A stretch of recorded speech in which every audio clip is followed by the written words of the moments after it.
Hả?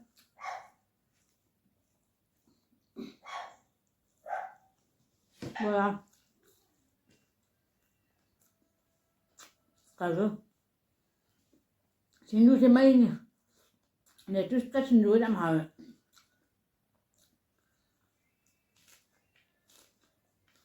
aji milai ra ke ngasi sinju situ mawong amani peru pujau ra ta putharo chu haura ni putharo bora se haudu ri machu ke jam phajare hangam thong gai ne ne ai sum ngau chale ya ga ha ngau ra ga ne ro thachal le ai ase ha ngau ra ga kana to de sing hat pe mi mày hangam thong ba se ai lối na thae nga ka lối thae hari bob chu kai chu lối thae ji cooker da kamal lage hai mày ngasi di ne hawa cha thong doi ne hawa cha siga lai re adegi khaman chim yaning lau re janam lai re kolhoi maru motor khara tha ani khamen chai na maku kho ani aina sukui thong badi maku khok te ko ngasi di aham ba maku kho thong doi mi mayam ai ji thong ba haurage mayam khamen che aina kho e aba ni hujik soi doi mi khamen che kho e aina khamen che maku kho ga soi re asiga tespata lai re haribab ang khapta tha ani adawedi motor khara lai re kolhoi lai re khamen chimi lai re hawa cha lai re janam chi soi re janam che aina ne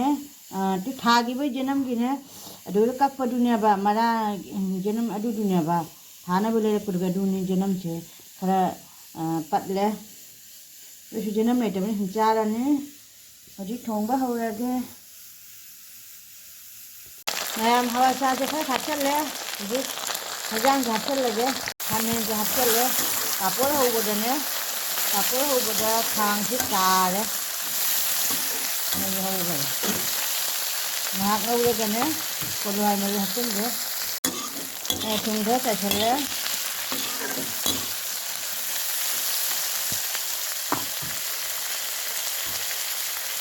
ये खाने के लिए जो motor की लो हाथ चल रहा है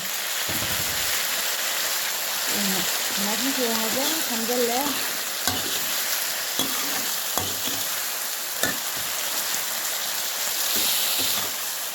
ना ngau lên ní ở đó thùng thạch đấy thùng nó cái mà cái này mà bên quảng thái ní hồi giờ chỉ thấy mà thác cái đẹp à thấy mà chỗ đấy nè giang sầu đấy thác cái hao hiện nó với mayam ai này nè cái haldi powder moro jeera powder patron akuppa loi hape hoji ngaurega ji ngaurega ne nei kadang de sing hape putten sing kadang da hape ne sing hape to ge ne aina sing khara hape asi mahi se kangaga ai hajang mahi hape mayam hajang mahi hape baที่เฉาแล้วก็เนี่ยไอ้นะฮาวาจานใช้ข้าวทำมาด้วยฮับตัวให้จังเฉาเลยฮาวาใช้ข้าวชิมทักจันเลย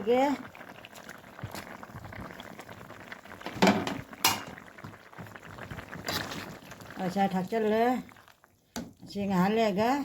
พอดีว่ามุนเลยก็พอดีว่าทักกันมาลับพุทธโรกินเนี่ยไม่เลยสิบราหูแกที่ลับพุทธโรสิเนี่ยชินจูเด็กข้าวฮับปันนี้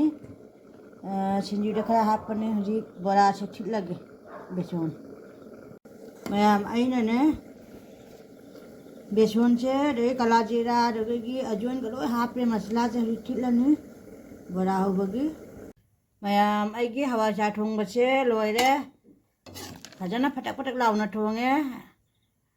अदो हुजिक आई फदिगम थाकचलानी बेसन से ठिट लोय रे हुजिक सुमाइना रोय मिला रे के हौबो नुवाइना बे कनो से लफुटो बोरा से हाव बने बा जनम नहीं तरे बा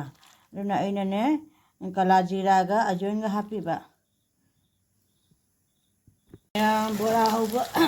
मयाम लफुटो रोगी बोरा होबा होरे बोरा से ओंदो ए मसु खजरे कुरे लफुटो बोरा से चा देबा ꯎꯈ꯭ꯔꯨꯜ ꯕꯣꯔꯥꯁꯦ ꯍꯥꯎꯗꯣꯔꯤ ꯃꯆꯨꯒ ꯌꯥꯝ ꯐꯖꯔꯦ ꯁꯤꯅ ꯑꯂꯣꯏꯕꯤ ꯕꯣꯔꯥ ꯍꯧꯕ ꯂꯣꯏꯔꯦ ꯃꯌꯥꯝ ꯕꯣꯔꯥ ꯍꯧꯕ ꯂꯣꯏꯔꯦ ꯁꯤꯅ ꯀꯣꯕꯤ ꯃꯅꯥ ꯇꯥꯕꯤ ꯄꯦꯔꯨꯛ ꯑꯗꯒꯤ ꯀꯩꯅꯣꯒ ꯂꯐꯨ ꯊꯔꯣꯒ ꯁꯤꯡꯖꯨ ꯇꯧꯗꯣꯏꯃꯤ ꯁꯣꯏꯔꯒꯦ ꯍꯧꯖꯤꯛ ꯃꯌꯥꯝ ꯁꯤꯡꯖꯨ ꯇꯧꯒꯦ ꯍꯥꯏꯅꯅꯦ ꯀꯣꯕꯤ ꯃꯅꯥ ꯇꯥꯕꯤ ꯐꯗꯤꯒꯣꯝ ꯇꯤꯜꯍꯧ ꯂꯐꯨ ꯊꯔꯣ ꯄꯦꯔꯨꯛꯅꯤ ꯁꯤꯅ ꯁꯤꯒ ꯃꯣꯔꯣꯛ ꯑꯂꯧꯕ ꯉꯥꯔꯤ ꯑꯂꯧꯕ ꯊꯨꯝ ꯂꯩꯔꯦ ꯁꯤꯅ ꯗꯥꯜꯃꯨꯠ ꯑꯗꯒꯤ ꯑꯁꯤꯅ ꯃꯣꯔꯣꯛ ꯑꯀꯨꯞꯄ ꯅꯨꯡꯁꯨꯛ ꯕꯦꯁꯣꯟ ꯑꯉꯧꯕ ꯃꯤꯃꯤ ꯑꯅꯤꯈꯛ ꯂꯩꯔꯦ ꯃꯤꯃꯤꯁꯦ ꯀꯣꯟꯅ ꯍꯥꯞꯀꯦ ꯑꯗꯨꯗꯤ ꯑꯩ ꯂꯣꯏꯁꯤꯜꯂꯤꯉꯩꯗ ꯀꯩꯅꯣ ꯇꯧꯈ꯭ꯔꯅꯤ ꯄꯠꯊꯈ꯭ꯔꯅꯤ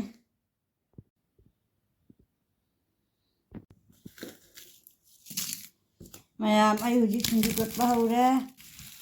ꯀꯩꯅꯣ ꯇꯣꯉꯥꯁꯤꯒ ꯊꯨꯝꯁꯤꯒ ꯍꯥꯟꯅ ꯇꯣꯠꯂꯒꯦ ꯉꯥꯔꯤ ꯊꯨꯝꯁꯤꯒ ꯇꯣꯉꯥꯁꯤꯒ ꯃꯣꯔꯣꯛꯁꯤꯒ ꯇꯣꯠꯈꯥꯏꯔꯒꯦ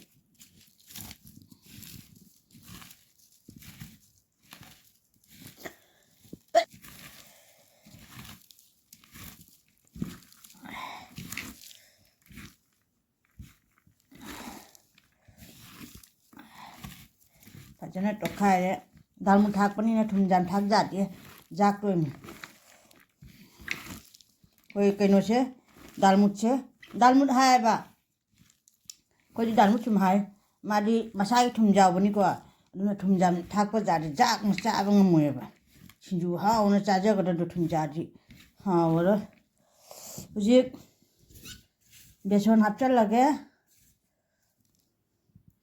ꯕꯦꯁꯣꯟ ꯍꯥꯞꯆꯜꯂꯒꯦ ꯅꯨꯡꯁꯨꯛꯃꯨꯛ ꯍꯥꯞꯄꯦ ꯑꯗꯨꯒꯩꯗꯤ ꯁꯤ ꯗꯥꯜꯃꯨꯠꯁꯤꯃꯨꯛ ꯆꯥꯏꯁꯤꯜꯂꯒꯦ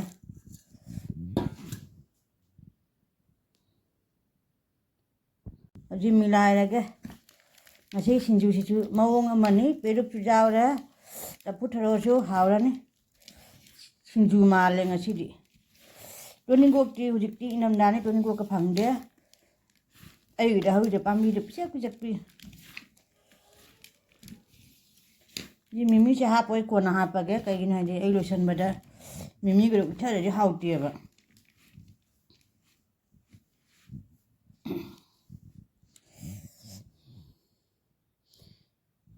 ꯁꯤꯡꯖꯨꯁꯦ ꯂꯣꯏꯔꯦ ꯐꯖꯔꯦ ꯁꯤꯡꯖꯨꯁꯦ ꯃꯌꯥꯝ ꯉꯁꯤꯁꯨ ꯃꯨꯛꯕꯥꯡ ꯇꯧꯒꯦ ꯍꯥꯏꯅ ꯃꯊꯦꯜ ꯑꯃꯅꯤ ꯄꯨꯔ ꯂꯥꯛꯑꯦ ꯁꯤꯒꯅ ꯁꯤꯡꯖꯨ ꯂꯩꯔꯦ ꯃꯤꯃꯤ ꯁꯤꯡꯖꯨ ꯂꯩꯔꯦ ꯑꯗꯒꯤ ꯂꯐꯨ ꯊꯔꯣ ꯕꯣꯔꯥ ꯂꯩꯔꯦ ꯄꯥꯄꯔ ꯂꯩꯔꯦ ꯁꯤꯅ ꯍꯋꯥꯏꯆꯥꯔ ꯊꯣꯡꯕ ꯑꯁꯤꯅ ꯍꯪꯒꯥꯝ ꯊꯣꯡꯕ ꯍꯪꯒꯥꯝ ꯑꯩꯈꯣꯏ ꯃꯤꯛꯁ ꯆꯨꯝꯊꯣꯡꯅꯤ ꯁꯤꯅ ꯂꯦꯇꯨꯁ ꯂꯩꯔꯦ ꯀꯣꯠꯅꯕꯒꯤ ꯍꯧꯖꯤꯛ ꯑꯩ ꯆꯥꯔꯛꯑꯅꯤ ꯍꯥꯏ ꯃꯌꯥꯝ ꯑꯅꯤ ꯇꯥꯅ ꯇꯔꯥꯝ ꯅꯣꯛꯆꯔꯤ ꯃꯌꯥꯝ ꯉꯁꯤꯁꯨ ꯚꯤꯗꯤꯑꯣ ꯑꯅꯧꯕ ꯄꯨꯔ ꯂꯥꯛꯑꯦ ꯃꯌꯥꯝꯈꯣꯏ ꯉꯁꯤꯁꯤꯅ ꯍꯋꯥꯏꯆꯥꯔ ꯊꯣꯡꯕ ꯍꯪꯒꯥꯝ ꯊꯣꯡꯕ ꯑꯗꯒꯤ ꯂꯦꯇꯨꯁ ꯂꯩꯔꯦ ꯕꯣꯔꯥ ꯂꯩꯔꯦ ꯂꯐꯨ ꯊꯔꯣ ꯕꯣꯔꯥ ꯑꯗꯒꯤ ꯁꯤꯡꯖꯨꯁꯤꯅ ꯄꯦꯔꯨꯛ ꯑꯗꯒꯤ ꯂꯐꯨ ꯊꯔꯣ ꯐꯗꯤꯒꯣꯝ ꯑꯗꯒꯤꯗꯤ ꯀꯩꯅꯣ ꯇꯤꯜꯍꯧꯒ ꯇꯧꯅ ꯁꯤꯡꯖꯨꯅꯤ ꯃꯤꯃꯤ ꯍꯥꯞꯄꯦ ꯄꯥꯄꯔ ꯂꯩꯔꯦ ꯑꯗꯒꯤ ꯆꯥꯛꯇ ꯀꯩꯅꯣ ꯆꯝꯐꯨꯠꯁꯤꯅꯅꯦ ꯆꯥꯛꯇ ꯉꯥꯟꯕꯅꯤ ꯒꯥꯖꯔ ꯑꯃ ꯃꯤꯃꯤꯁꯦ ꯑꯝꯇ ꯇꯛꯈꯥꯏꯈꯤꯒꯦ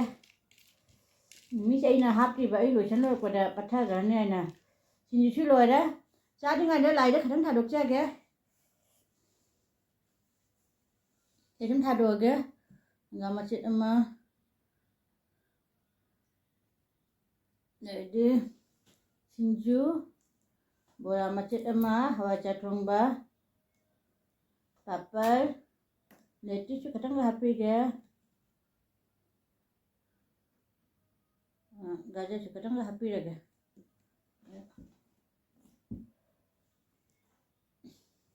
ꯂꯥꯏꯒꯤ ꯊꯥꯜꯂꯣꯏꯕꯅ ꯃꯌꯥꯝ ꯆꯥꯕ ꯍꯧꯔꯒꯦ ꯀꯩꯅꯣꯅ ꯍꯋꯥꯏꯆꯥꯔ ꯊꯣꯡꯕꯅ ꯍꯥꯟꯅ ꯍꯧꯔꯒꯦ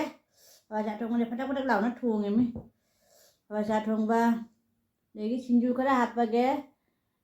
ꯕꯣꯔꯥꯒ ꯇꯧꯔꯒ ꯏꯆꯤꯟ ꯏꯅꯥꯎ ꯃꯌꯥꯝꯗ ꯏꯜꯂꯛꯑꯒꯦ ꯁꯤ ꯃꯌꯥꯝ ꯆꯥꯕ ꯍꯧꯔꯒꯦ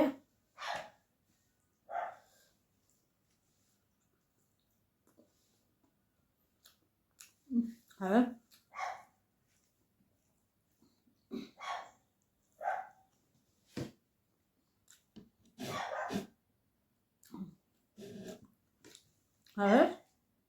화자 동물이 구하오면 따라. 뭐야? 가루?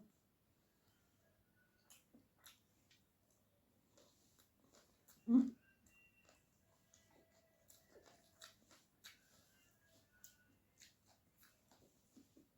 진주 제 mấy à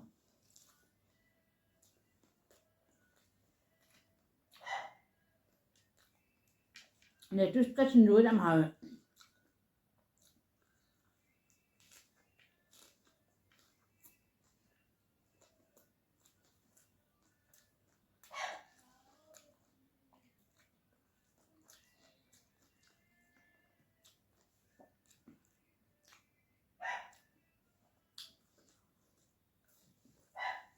được đó hả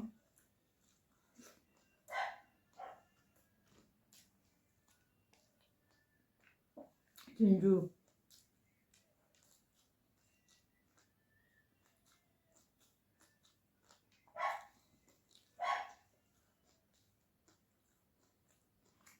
tập đấy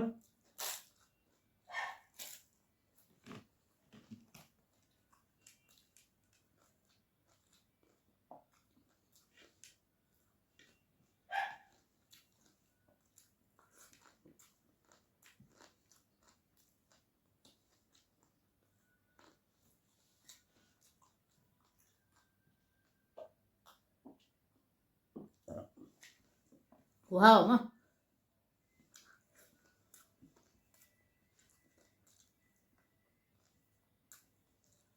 hàng ấm luôn mà luôn nè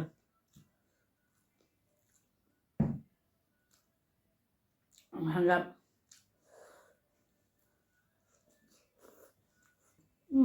hả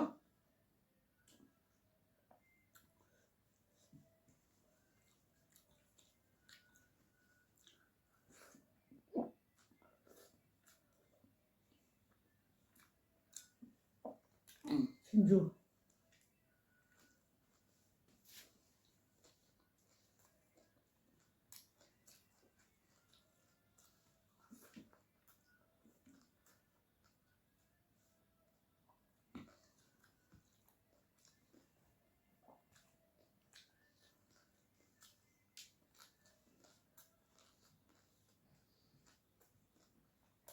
wow á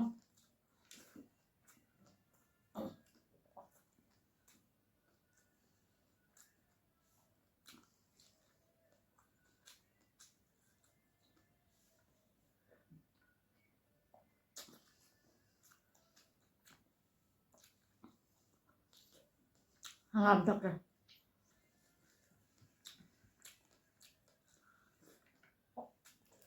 rồi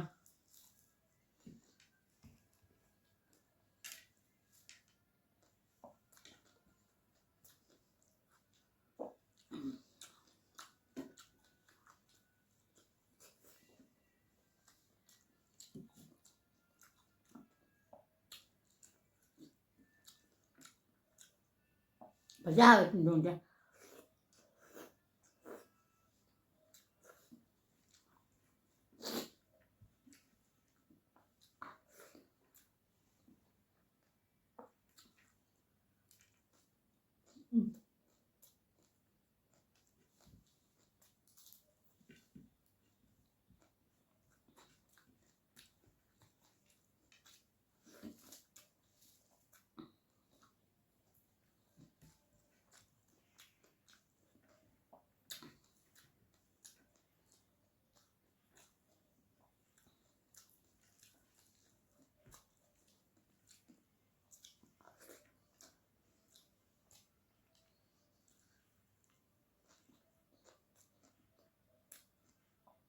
ra rồi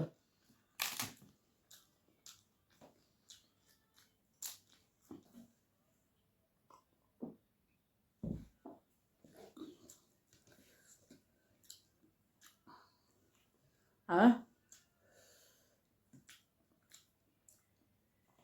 để chút xíu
ra hả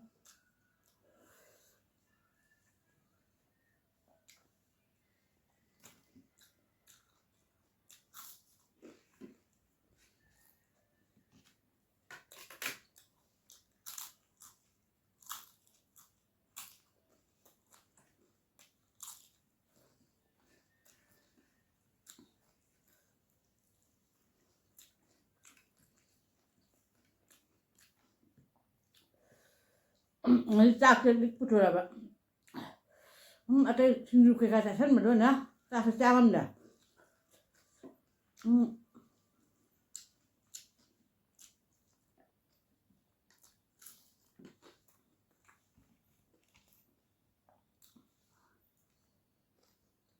어? 술 짜는냐? 발리는 붙어요.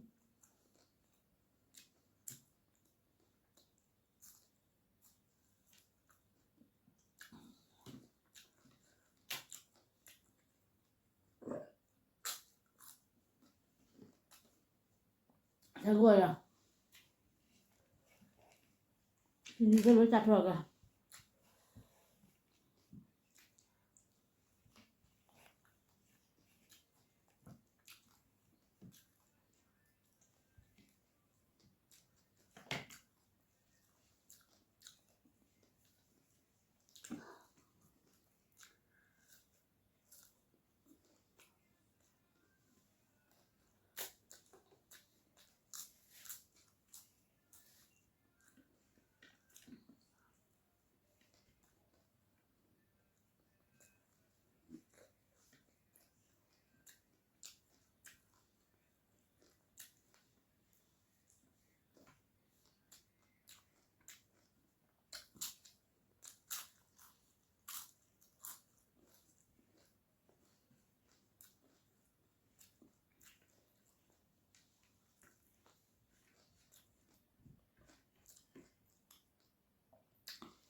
가운데 작게.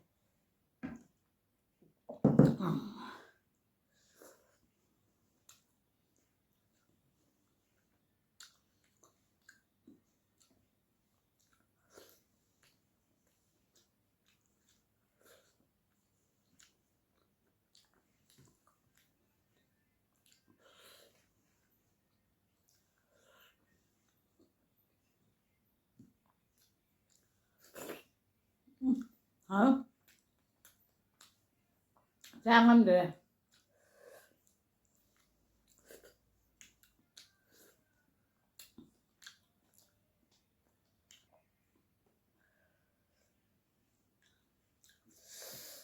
Mẹ em có isak xe xa bà lùi đó.